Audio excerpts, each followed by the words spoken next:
오늘은 하나님의 생명에서 떠나있도다 라는 제목으로 하나님 말씀 나누도록 하겠습니다. 여러분은 앞에서 말씀드렸던 것처럼 성숙한 삶을 살아가고 계십니까? 성숙하려고 노력하고 계십니까? 자, 오늘 말씀에는 이렇게 시작하고 있습니다. 17절 그러므로 라고 시작하고 있습니다. 3주 전에 나눴던 것처럼 하나님을 실질적으로 경험하고 공동체를 섬김으로 성숙한 삶을 살아가기 때문에 앞으로의 이런 삶들이 일어난다, 살게 된다라는 의미입니다. 다르게 말하면 성숙한 삶은 이러이러한 삶이다 라는 의미입니다. 과연 성숙한 삶이 어떤 삶인지를 알아보도록 하겠습니다. 2주에 걸쳐서 알아보도록 하겠습니다. 한마디로 이야기하면 성숙한 삶은 바로 옛사람은 벗고 새 사람을 입는 겁니다. 더 쉽게 얘기하면 예수 믿기 전에 믿지 않는 삶을 살아가지 않고 예수 믿고 나서 예수님을 주인으로 삼는 새로운 삶을 살아가는 겁니다. 오늘은 옛사람의 삶이 어떤 것인지를 알아보도록 하겠습니다. 꽤 많은 사람들이 교회를 다니지만 여전히 예수 믿기 전의 삶을 벗어나지 못하고 다니는 분들이 꽤 있습니다. 그저 교회에 다니는 것 빼놓고는 6일 동안 삶은 세상 사람들과 거의 다를 바가 없습니다. 거의 비슷하게 살아가다가 주일날만 성경책을 들고 교회에 나오는 겁니다. 그러므로 이런 사람들 같은 경우는 사실은 성숙한 삶을 살아갈 수 없습니다. 성숙한 삶이라고 볼 수 없다는 겁니다. 근데 이런 분들한테 물어보면 어떤 핑계를 댈까요? 여러분 어떤 핑계를 혹시 들어보셨습니까? 6일 동안 잘 살아가지 못하는 사람들이 6일 동안 살지 못하는 핑계를 어떤 핑계를 댈까요? 이렇게 얘기하는 경우가 많습니다. 아직 우리는 공사 중입니다. 아직 우리는 하나님께서 우리의 삶을 공사하고 있습니다. 이렇게 핑계대고 있습니다. 물론 우리의 삶은 온전할 수 없습니다. 예수님을 믿더라도 우리의 삶이 온전한 삶을 살아갈 수 없습니다. 우리가 여전히 죄성이 있기 때문에 넘어질 수 있습니다. 세상의 유혹에 빠질 수도 있습니다. 하지만 아주 엎드러져서 세상에 머물러 살 수는 없습니다. 세상을 즐기면서 세상 사람들과 똑같이 살 수 없다는 겁니다. 그런데도 계속 어떤 핑계 대냐면 아직까지 우리는 죽을 때까지 공사 중입니다 라는 핑계를 댑니다. 혹시 여러분들은 한 번 정도는 이런 핑계를 대보셨을 겁니다. 또는 들어보셨을 겁니다. 여러분 공사 지나가시다가 요즘 도로도 공사를 많이 하잖아요. 여기 텍사스는. 그리고 한국에서 건물 공사하는 거 혹시 보셨습니까? 공사는 어떻죠? 공사는 반드시 끝이 있습니다. 공사는 계속 공사하지 않습니다. 공사를 계속하면 공사의 의미가 없습니다. 공사는 어떻게 해야 돼요? 공사를 끝나서 그 건물로서 존재할 때 의미가 있는 겁니다. 계속 내 삶이 공사만 죽을 때까지 하고 있다면 절대 하나님 앞에 쓰임받을 수 없습니다. 죽을 때까지 공사만 하고 있는 겁니다. 여러분 어떤 영역에 하나님은 여러분들을 부숴서 공사시킬 수 있습니다. 근데 이것이 계속 공사하지는 않습니다. 반드시 마무리가 있다는 겁니다. 공사의 끝이 있다는 겁니다. 그러므로 그런 핑계 대시면 안 됩니다. 그 말은 뭐냐 하면 나는 죽을 때까지 하나님 앞에 쓰임받지 못합니다 라는 고백과 똑같습니다. 자, 그렇다면 이렇게 평생 공사하는 그 삶, 옛사람의 삶은 어떤 삶일까요? 옛모습의 삶, 옛사람의 삶은 어떤 삶일까요? 두 가지로 나누어 보도록 하겠습니다. 첫 번째입니다. 첫 번째, 옛모습의 삶. 여전히 공사 중인 삶, 네, 핑계대는 삶. 어떤 삶일까요? 첫 번째입니다. 우리 설교 노트 한번 볼까요? 설교 노트. 첫 번째입니다. 헛된 우상으로 살아가는 삶입니다. 17절부터 18절입니다. 17절부터 읽겠습니다. 그러므로 내가 이것을 말하며 주 안에서 증언하노니 이제부터 너희는 이방인이 그 마음에 허망한 것으로 행함같이 행하지 말라. 여기 보면 이렇게 얘기하고 있습니다. 내가 이것을 말하여 주 안에서 증언하노니 이제부터는 너희는 이방인이 그 마음에 허망한 것으로 행함같이 행하지 말라. 허망한 것, 세상에 있는 허망한 것을 따라 살아간답니다. 허망한 것을 붙들려고 살아간답니다. 헛된 것, 세상의 헛된 것을 위해서 살아가는 사람입니다. 여전히 세상을 쫓아 살아가는 사람이 바로 옛모습의 삶입니다. 여기서 구체적으로 마음에 허망한 것, 원어적으로 한 단어로 뭘까요?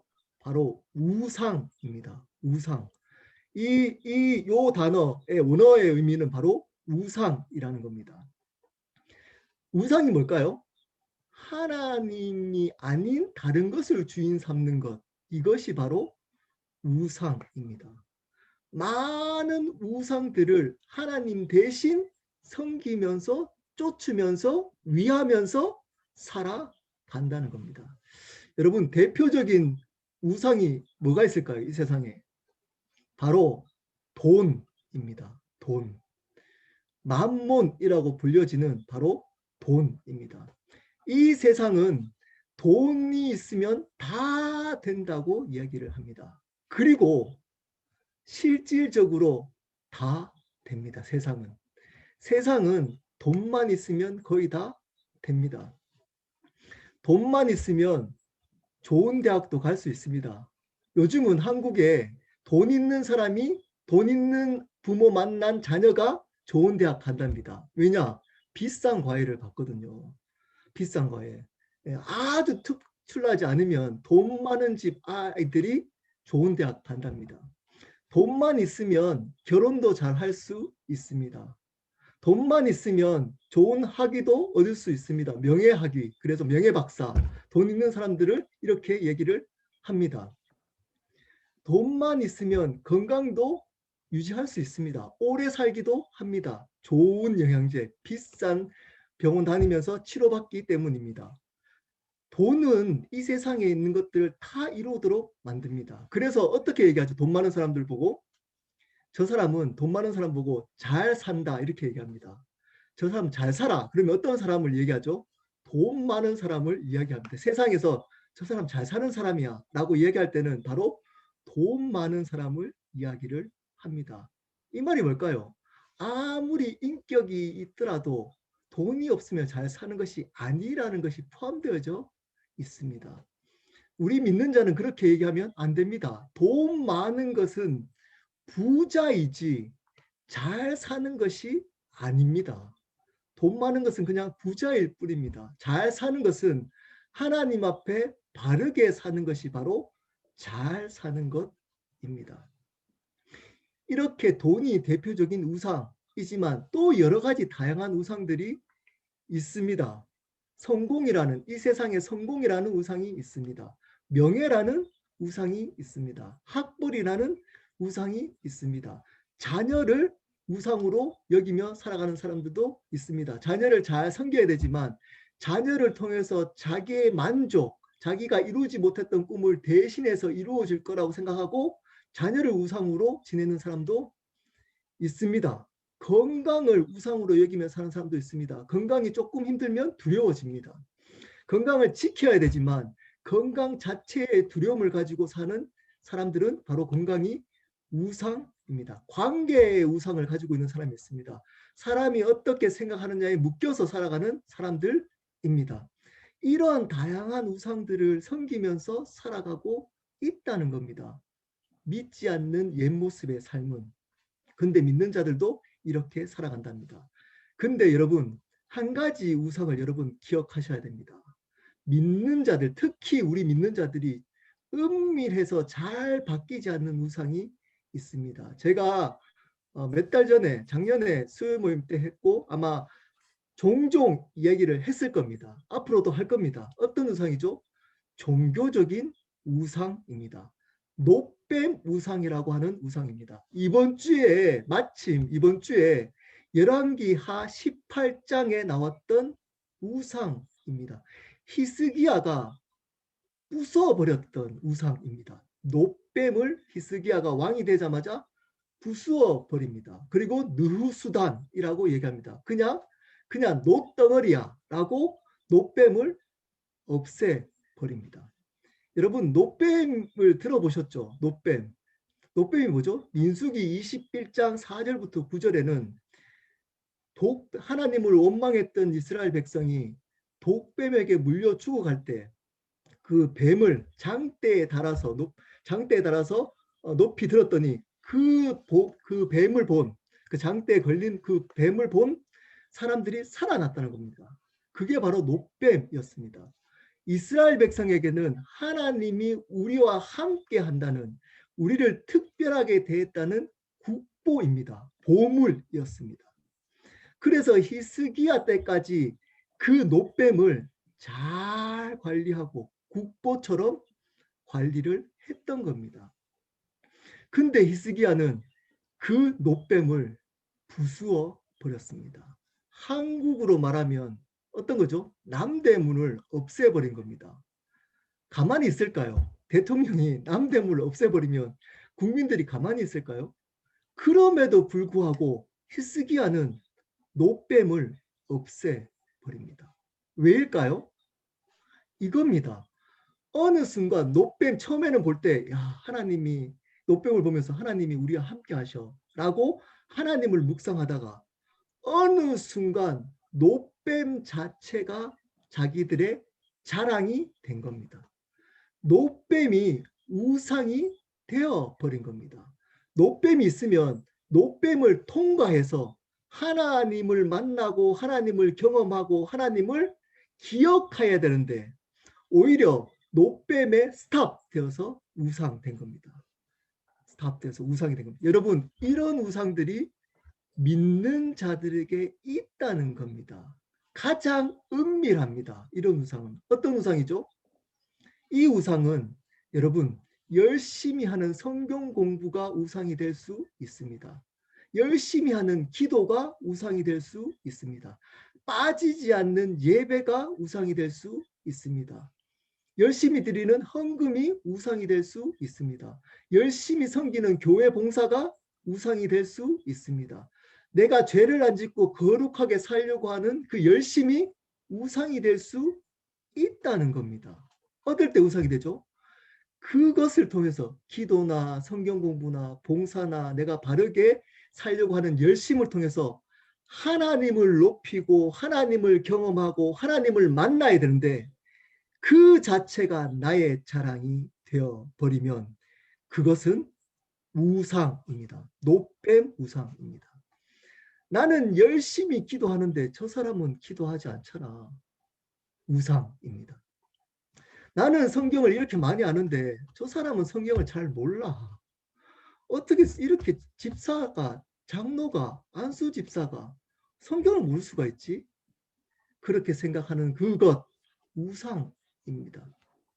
여러분이 하는 열심을 통해서 나는 저렇게 대충 믿는 사람들하고 나는 달라, 틀려, 나는 특별해 라고 생각한다면 그 열심이 우상입니다.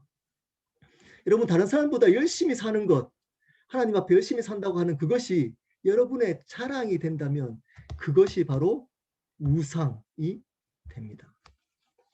이것은 은밀하기 때문에 잘 바뀌어지지 않습니다. 왜일까요? 사람들이 칭찬합니다. 그걸 보고. 우상이라고 하지 않습니다. 돈이나 다른 것들은 보여집니다. 우상처럼. 근데 이것은 신앙 좋은 것처럼 보여집니다. 바리새인과 서기관들이 섬겼던 우상입니다. 우상. 이 우상을 깨뜨려야지만 우리는 새로운 삶을 살아갈 수 있다는 겁니다. 그러므로 우상 중에 저는 두 가지 우상과 싸움을 할 때 가장 새로운 삶을 살 수 있다라고 저는 믿습니다. 첫 번째, 만몬 우상, 돈. 두 번째, 바로 노뱀 우상입니다. 그래서 제가 강조하는 겁니다. 겸손해야 합니다. 그렇지 않으면 여러분들은 노뱀 우상을 신앙으로 착각하고 섬기는 종교적인 삶을 살아갈 수 있기 때문입니다. 반드시 기억하십시오. 반드시 그렇지 않으 이 노뱀 우상을 깨뜨리지 않으면 하나님의 역사를 경험할 수 없습니다. 하나님의 구원의 감격을 누릴 수 없습니다. 이 사람들은 감격과 감사가 없습니다. 감격과 예수님의 은혜에 감격과 감사하지 않습니다. 감격하지 않습니다. 어떤 걸 감격한 줄 아십니까? 여러분 그들이 가지고 있는 열심, 잘하는 것, 그리고 열심히 하는 것에 감격합니다. 잘 되는 것. 여기서 감격합니다. 여러분 이 우상을 깨뜨리셔야 하는 겁니다. 자, 두 번째 옛사람의 삶은 어떤 삶일까요? 우리 노트 한번 볼까요? 설교 노트. 두 번째입니다. 두 번째는 바로 죄를 즐기며 살아가는 삶입니다. 19절입니다. 19절. 제가 읽겠습니다. 19절. 그들이 감각 없는 자가 되어 자신을 방탕에 방임하여 모든 더러운 것을 욕심으로 행하되. 자, 순서가 나옵니다. 순서. 첫 번째입니다. 감각 없는 자가 된답니다. 죄를 짓는 삶의 단계가 있습니다. 첫 번째입니다. 감각이 없어집니다. 이 말이 뭘까요? 이 감각이 없다. 이 말은 양심이 무뎌진다. 이런 뜻입니다. 양심이 무뎌진다. 처음에 죄를 지을 때는 야, 내가 잘못했다. 그리고 두려워지기 시작합니다. 가슴 두근거립니다. 이게 들키지 않을까? 우리 아이들은 죄를 지으면 부모님이 알지 않을까? 두근두근거립니다. 처음에는. 그러다가 이 죄가 계속 반복되면 어른들도 똑같습니다. 계속 반복되면 어느 순간 그 죄가 두근두근거리지 않습니다. 좋습니다. 좋아집니다. 양심이 무뎌지기 시작합니다. 무뎌집니다. 자, 그 다음에는 어떻게 될까요? 감각이 없는 자 되고 자신을 방탕에 방임합니다. 양심에 무뎌지니까 이제는 그 죄에 나를 내버려 둡니다. 옛날에는 거기 나오려고 노력했습니다. 아, 죄를 지면 안 돼. 노력해야 돼. 내가 죄를 피해야 돼. 도망가야 돼. 이런 죄는 하나님 싫어하셔. 이렇게 생각하다가 어느 순간 양심이 무뎌지니까 괜찮은데? 나만 이 죄 졌나? 다른 애도 다 짓고 다른 사람도 다 짓기 때문에 뭐 이 정도는 뭐 이렇게 방임합니다. 내버려 둡니다. 무서운 얘기겠습니다. 이러면 어떻게 될까요? 하나님. 로마서 1장 24절에는 하나님도 이런 사람들을 내버려 둔다. 정욕에 그냥 내버려 둔다라고 이야기를 하고 있습니다. 우리가 싸우지 않고 기도하지 않고 죄에 대해서 허락하고 괜찮아 이 정도야 이렇게 방임해버리면 하나님도 그렇게 내버려 둔다는 겁니다. 자, 그러면 어떻게 살까요? 마지막입니다. 어떻게 살까요? 모든 더러운 것을 욕심으로 행합니다. 이제 욕심이 커집니다. 더 자극적인 것을 찾습니다. 더 이거보다 더 큰 죄를 쫓아서 욕심을 더 부리면서 살아갑니다.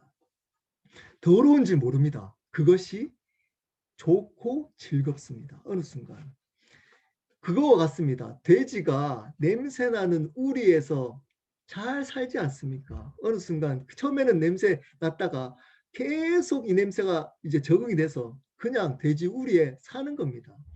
여러분 혹시 똥돼지라고 들어보셨습니까? 제주도 똥돼지. 아이들은 아마 들어보지 못했을 겁니다. 한국의 제주도에 똥돼지라는 돼지가 있습니다. 어떻게 키우냐면 화장실에 수세식 화장실 옛날에 이렇게 나무 2개 놓고 거기에다가 이제 대변을 누는 그 화장실 밑에다가 돼지를 키웁니다. 그럼 돼지는 뭐 먹고 자라는 거죠? 사람의 똥을 먹고 자라는 겁니다. 냄새 나는 똥을 그 똥돼지는 먹고 삽니다. 그냥 배 부르기만 하면 되는 겁니다. 되는 겁니다. 냄새 나는 똥이더라도 먹고 살면 아무런 지장이 없는 겁니다. 배만 부르면 상관이 없게 되는 겁니다. 우리도 이와 같이 될 수 있다는 겁니다. 우리도 어느 순간 하나님의 새 사람을 살지 않고 옛 사람을 사는 사람들, 여전히 공사 중입니다라고 핑계대는 사람들은 여전히 이렇게 살아갑니다. 더러운 것을 먹으면서 나만 즐거우면 돼. 내가 행복하면 돼. 내 육체가 만족스러우면 돼. 라고 그 냄새나고 더러운 죄를 지으며 살아갑니다. 이렇게 옛사람은 이 두 가지로 살아간다는 겁니다. 그럼 말씀을 마무리하도록 하겠습니다. 성숙해지는 삶은 어떤 사람이라고요? 옛사람을 벗어버리고 새 사람을 입는 겁니다. 다음 주에는 새 사람을 어떻게 입는지를 말씀을 나누도록 하겠습니다. 옛사람을 벗어버려야 됩니다. 벗어버릴 것 두 가지를 나누었습니다. 첫 번째 뭐라 그랬죠? 첫 번째 벗어버릴 것. 첫 번째입니다. 우상을 버려야 되는 겁니다. 중요한 우상 두 가지를 제가 나눴습니다. 물질의 우상과 싸워야 됩니다. 만몬. 돈으로 다 되지 않습니다. 돈을 다스려야 합니다. 두 번째, 롯뱀 우상, 종교적인 우상을 버려야 됩니다. 겸손하셔야 됩니다. 우리가 하고 있는 모든 것들을 은혜로 여길 수 있어야 합니다. 그 모든 것들을 통해서 오로지 하나님만 높이고 하나님을 향하고 하나님을 위해서 하고 하나님과 교제하는 수단으로만 존재해야 합니다. 그것이 나의 의가 되면 안 된다는 겁니다. 이렇게 우상을 버려야 합니다. 두 번째는 죄를 버려야 합니다. 여러분, 혹시 지금도 죄를 버리지 않고 반복적인 죄를 범하면서 살아가고 계신 분들 있습니까? 그러면 다음 단계로 넘어가지 못합니다. 냄새 나는 옷을 버리지 않고 새 옷을 입을 수 있습니까? 여러분, 밖에 나가서 땀 나는 옷이 있으면 그것을 벗어버리고 샤워하고 새로운 옷을 입는 겁니다. 더러운 옷을 입는 상태에서 새로운 옷을 입으면 아무 소용이 없는 겁니다. 죄를 벗어버려야 합니다. 반복되는 죄를 회개하고 돌이켜야 됩니다. 회개는 입술로 잘못했습니다로 그치면 안 됩니다. 그것을 끊고 돌이키는 겁니다. 성령님 도와주십시오. 제가 회개합니다. 벗어날 수 있도록 도와주십시오. 죄와 피 터지게 싸우셔야 되는 겁니다. 그래야지만 이것이 하나님 보시기에 성숙한 삶입니다. 이 작업이 될 때 다음 단계 새 사람을 입을 수 있습니다. 그렇게 사는 삶이 바로 성숙한 삶이라는 겁니다. 사랑하는 여러분, 우상을 버리고 죄를 버림으로 하나님이 주신 새로운 삶을 입으시기를 예수 그리스도 이름으로 축복합니다.